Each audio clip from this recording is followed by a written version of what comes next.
Penedès encara hi ha moltes vinyes formades en vas, de manera que una part de la verema es fa manual, però s'està invertint la tendència amb la incorporació de vinyes emparrades i per tant es tendeix cada cop més a una verema mecanitzada. Algunes finques procedeixen a veremar de nit per aprofitar les temperatures nocturnes a fi d'aconseguir una millor qualitat dels mostos. Pel que fa al transport, el sistema tradicional a poc dona pas a d'altres que permeten preservar millor les propietats del raïm just abans d'entrar a les premses. La producció anual ronda els 240 milions de quilos de raïm amb una graduació d'entre 10 i 14 graus depenent de les varietats.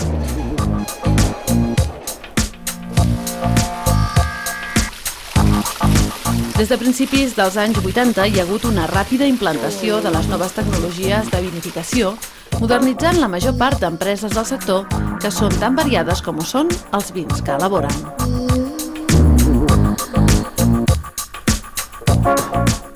Actualment estan enregistrades 157 empreses embotelladores.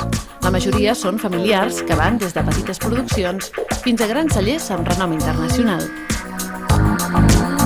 Totes tenen en comú la intensa modernització dels seus cellers i els seus sistemes de producció per aconseguir, juntament amb el llarg bagatge de tradició vinícola de la zona, millorar els productes, fins a obtenir vins de la màxima qualitat. Per aquesta finalitat, tant els petits com els grans s'han dotat d'alta tecnologia i de cellers de botes per a vins de reserva i criança.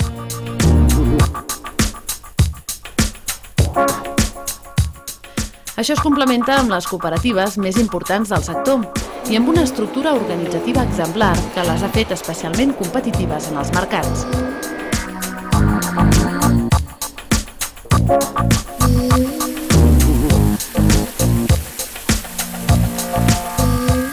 Una dada contundent demostra que el Penedès és la regió vinícola catalana per antonomàsia.